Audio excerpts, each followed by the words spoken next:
الحمدللہ وکفا وسلام علی المرسلین والحمدللہ رب العالمین۔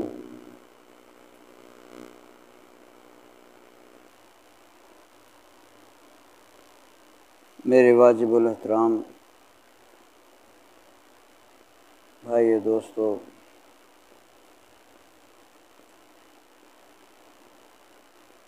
اللہ تعالیٰ نے اس انسان کو بڑی محبت سے پیدا فرمایا ہے، تمام کائنات کو کن سے پیدا فرمایا ہے، لیکن اللہ تعالیٰ نے انسان کو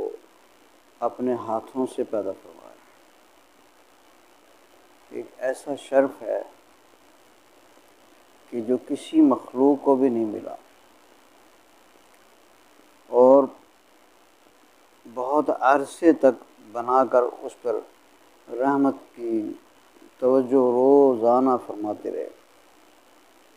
پوری تشکیل دماغ کی، دل کی، تمام پورے وجود کی بناتے رہے، پھر اس کو کافی عرصہ تک، بہت عرصہ تک یہ جسم جو ہے وہ سانچے میں تیار ہوتا رہا۔ پھر اللہ تعالیٰ نے اس انسان کے اندر اپنی روح پھونکی، ونفخ فی روح، اللہ تعالیٰ نے اپنی روح جو ہے وہ اس میں۔ پھر کیا ہوا کہ حضرت آدم علیہ السلام ہمارے بابا وہ زندہ ہو گئے۔ اللہ تعالیٰ کا امر، روح کیا ہے؟ قل الروح امر ربی، روح اللہ کا امر ہے۔ اس امر سے روح کے ڈالنے سے فوراً حضرت آدم علیہ السلام زندہ ہو گئے۔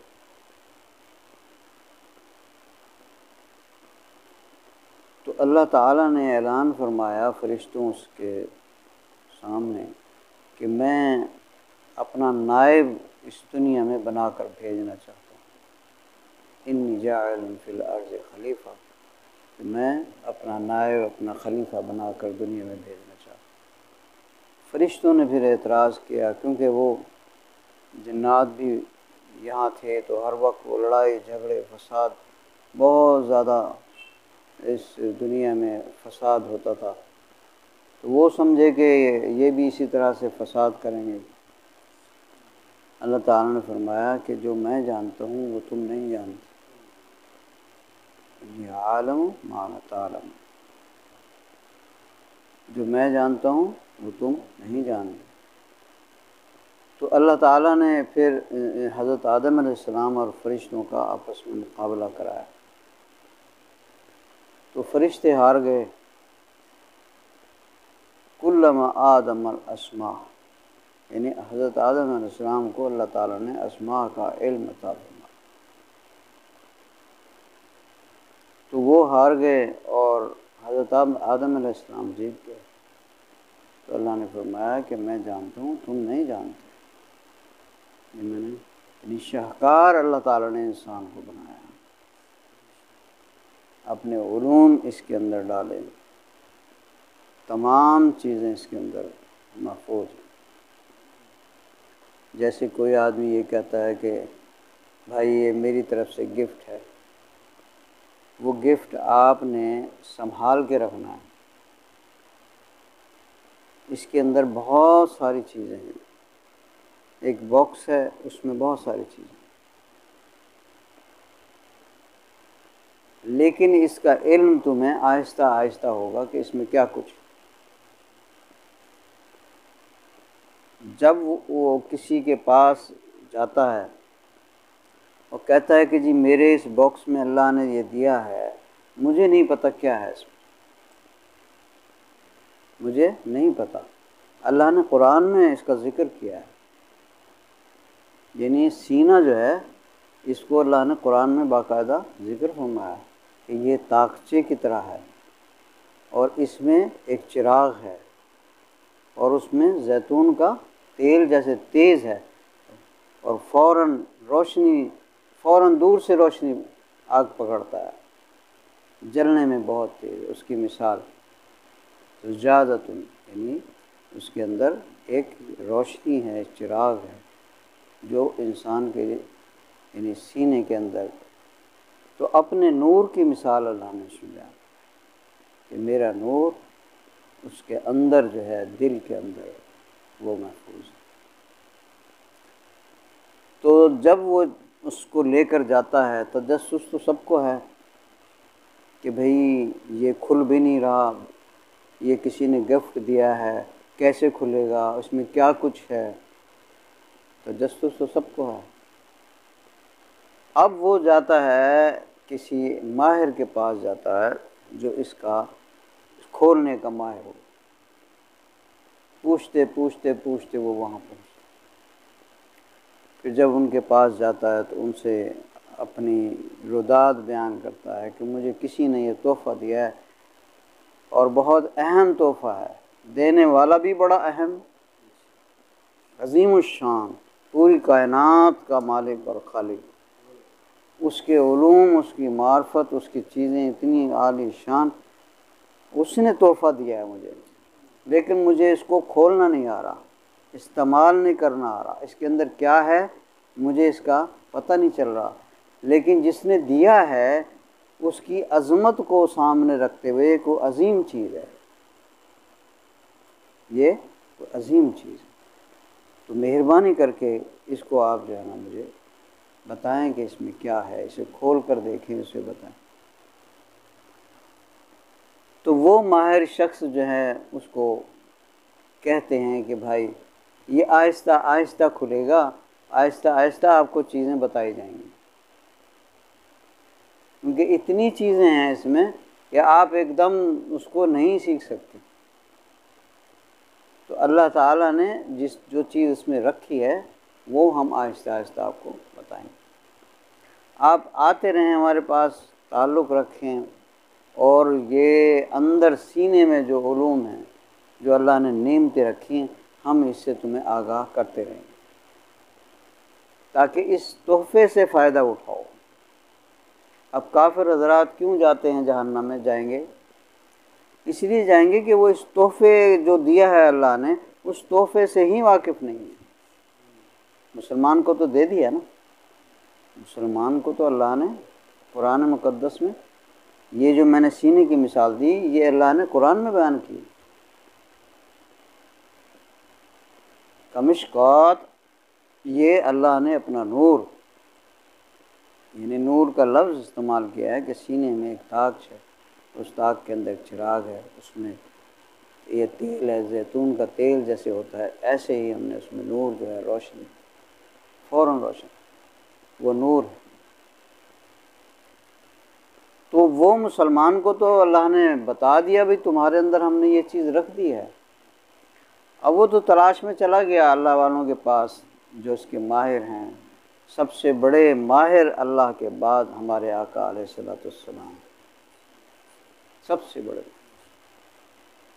کیونکہ ان کو تو اللہ تعالیٰ نے حضرت جبرائیل علیہ السلام کو بھیجا، انہوں نے آپ کا قلب مبارک کو چیرا، اس کے اندر سے صاف کیا، زمزم سے دھویا، اللہ کے نور سے اس کو دھویا، اور بڑی پاکیزگی کے ساتھ دوبارہ سے پھر اس کو جوڑ کرو۔ تو ان علوم سے اللہ تعالیٰ نے آپ کو عرش عظیم پر بلا کر وہاں پر بھی بے شمار وہ علوم عطا فرمائے، اور سینے کے جو وہ باکس جو ہر انسان کو ملا ہے، پوری تفصیل بتائی، ہر چیز سکھائی اللہ، خود تعلیم و تربیت اللہ نے فرمائی۔ لہٰذا اس انسان کے بارے میں جتنا نبی پاک صلی اللہ علیہ وسلم جانتے ہیں، اللہ کے بعد کوئی نہیں جانتا، اسی لیے صحابہ کرام کو پھر وہ اس کی تعلیم و تربیت دی کہ دیکھو تمہارے اندر اللہ نے کیا کچھ رکھا ہے، اس باکس کی تو پوری تفصیل جو ہے نا سکھائی۔ ہاں، صحابہ کرام نے تابعین کو سکھائی، اور تابعین نے تبع تابعین کو سکھائی، اس طرح سے یہ تبع تابعین نے جو ہے نا عام لوگوں کو جو چاہتے تھے، جو چاہت لے کے جاتے تھے، ان کو سکھایا، ورنہ آج بھی عام طور پر لوگ اس کی جستجو نہیں کرتے، پتہ ہی نہیں انہیں، احساس ہی نہیں کہ انسان کو اللہ نے اپنا نائب بنایا، اپنا خلیفہ بنایا، اس کے اندر بڑی بے شمار نعمتیں رکھی ہیں، روحانی نعمتیں ہیں، اور اپنی ذات سے تعلق کا ایک بہت بڑا سسٹم رکھا ہے، ہر آدمی جانتا ہے، کیونکہ وہ کہیں کسی صاحب نسبت کے پاس جائے گا تو اسے وہ بتائیں گے نا۔ اب اس عام ہم مسلمان بھائی کو آج یعنی کہ قرآن مجید ویسے پڑھنے کی بہت کم توفیق ہے، بہت کم لوگ ہیں جو پڑھتے ہیں، تلاوت کرتے ہیں، اور جو سمجھ کر پڑھتے ہیں وہ اور بھی کم، ترجمے کے ساتھ غور و فکر کے ساتھ پڑھتے ہیں وہ اور بھی کم۔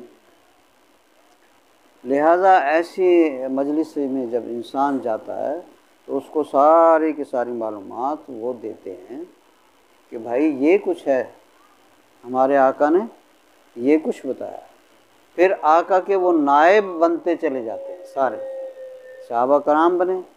تابعین تبع تابعین بنے، اور اس کے بعد ان تابعین تبع تابعین کے جو شاگرد تھے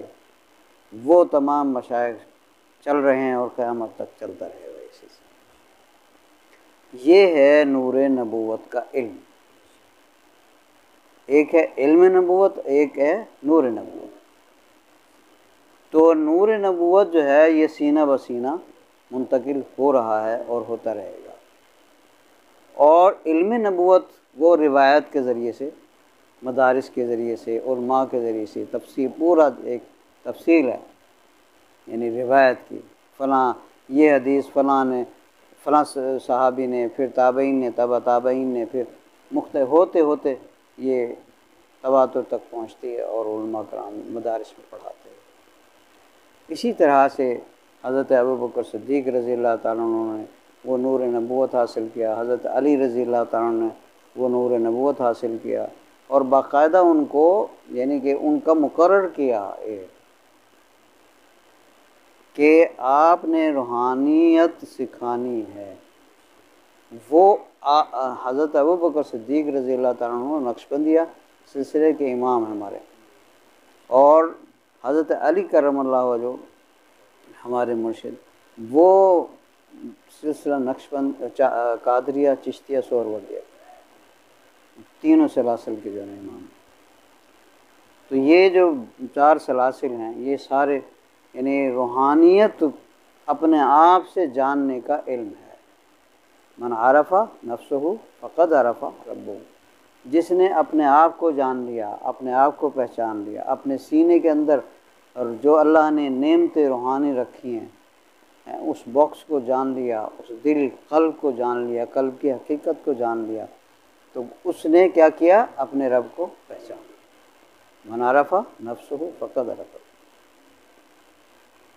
تو یہ جو علم ہے یہ بہت اہم علم ہے، یہ بنیاد ہے۔ انسان کا اس دنیا میں آنے کا جو مقصد ہے وہ اللہ کی بندگی ہے،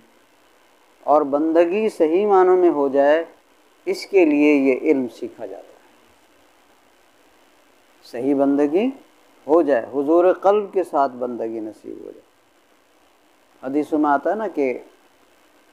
الصلاۃ معراج المومنین، نماز کیا ہے؟ مومن کی معراج۔ تو وہ معراج کا مقام اس کو نماز میں مل جائے، اس علم کے ذریعے سے انسان کو وہ معراج کا مقام ملتا ہے، اس کے بغیر نہیں ملتا، حضور قلب اس کے بغیر نہیں ملتا۔ تو یہ اتنا بڑا علم ہے، اس علم کو سیکھنا ہر انسان پر لازم ہے۔ اب وہ جو شوق سے سیکھ لیتے ہیں تو الحمدللہ وہ عبادات ان کی بہترین ہو جاتی ہیں، جیسے اللہ چاہتے ہیں، اللہ کے رسول صلی اللہ علیہ وسلم چاہتے ہیں، ویسے ہی وہ عبادات شروع ہو جاتی ہیں، حضور قلب کے ساتھ ہوتی ہیں۔ وہ علم نئی علم کی ایک حقیقت جو ہے نا وہ ان پر منکشف ہوتی ہے، اور پھر وہ دیکھا تاریخ میں ساری ساری رات بزرگ کھڑے ہیں، پتہ ہی نہیں چلا، کئی کئی گھنٹے۔ اور حضرت علی ہمارے مرشد حضرت علی کرم اللہ وجہ فرماتے تھے کہ نماز میرے بھائیو دوستو، انسان کے سینے کے اندر اللہ تعالیٰ نے بہت سارے خزانے رکھے ہیں، بہت سارے راز رکھے ہیں۔ اپنی ذات سے تعلق کو جوڑنے کے لیے اللہ تعالیٰ نے انسان کے سینے کے اندر لطائف رکھے ہیں، جن کا تعلق انسان کے سینے سے اور عرش عظیم پر اللہ تعالیٰ نے دوسرا مرکز وہاں رکھا ہے۔ ایک مرکز انسان کے سینے میں ہے جس میں تمام لطائف ہیں، انہی کے دوسری جو سرا ہے وہ عرش عظیم پر ہے۔ ہمارے حضرت مولانا عبدالحی صاحب بہلوی رحمۃ اللہ علیہ نور اللہ مرقدہ فرمایا کرتے تھے کہ جب انسان کا ایک لطیفہ قلب جاری ہوتا ہے، یعنی اس کا تعلق عرش عظیم پر، اس لطیفہ قلب کا سرا دوسرا عرش عظیم پر جب وہ بیدار ہوتا ہے، انسانی قلب جاری ہوتا ہے، تو پھر اللہ تعالیٰ کے ہاں ایک رجسٹر ہے جو اولیاء کا رجسٹر ہے۔ اس رجسٹر میں اللہ تعالیٰ اس بندے کا نام اپنے ولیوں میں لکھ دیتے ہیں، اور یہ عرش عظیم پر اللہ تعالیٰ نے رجسٹر رکھا ہوا ہے۔ یہ تو ایک پہلا لطیفہ ہے، پھر تمام لطائف، لطیفہ روح ہے، لطیفہ سر ہے، خفی ہے، اخفا ہے، سلطان نفس ہے، سلطان الاذکار ہے۔ یہ تمام لطائف جو ہیں انسان کے، یہ سینے کے اندر موجود ہیں، ماتھے پہ ہے، سر میں ہے، وسط دماغ ہے۔ تو میرے بھائی دوستو، یہ لطائف جب انسان کے بیدار ہوتے ہیں، اللہ والے ان کو ذکر دیتے ہیں، اور ذکر سے یہ جب بیدار ہوتے ہیں، سوئے ہوئے ہیں اس وقت، لیکن جب اللہ والوں کی نظر پڑتی ہے اور وہ سبق دیتے ہیں، تو ان سبق کی آواز سے، ان سبق کے ذکر سے ہمارے نقشبندیہ میں یہ ذکر خفی ہوتا ہے، تو تصور میں ہوتا ہے، تو تصور جو ہے وہ آہستہ آہستہ مرشد کی دعا توجہ سے اتنا قوی ہو جاتا ہے کہ اس تصور کے ضرب سے وہ لطیفہ بیدار ہو جاتا ہے۔ اسی طرح دوسرے تمام ہمارا دوسرا سلسلہ ہے، سلسلہ قادریہ ہے، اس میں جو ہے وہ ذکر جہری ہے، تو وہ آواز سے جو ہے ذکر کیا جاتا ہے، اور آواز سے جب ذکر کیا جاتا ہے اس لطیفے پر، تو وہ لطیفہ بیدار ہو جاتا ہے۔ جیسے کسی انسان کو سوئے ہوئے کو اٹھائیں آواز سے کہ فلاں اٹھ جاؤ، تو وہ اٹھ جاتا ہے۔ اسی طرح سے انسان کے اندر لطیفہ جتنے بھی سلسلے ہیں ان سب میں یہ لطائف جاری ہیں، سوائے نقشبندیہ، ہمارے نقشبندیہ سلسلے کے۔ تو میرے بھائی دوستو، یہ خزانہ ہے انسان کے سینے میں جسے مرشد ہی کھولتے ہیں،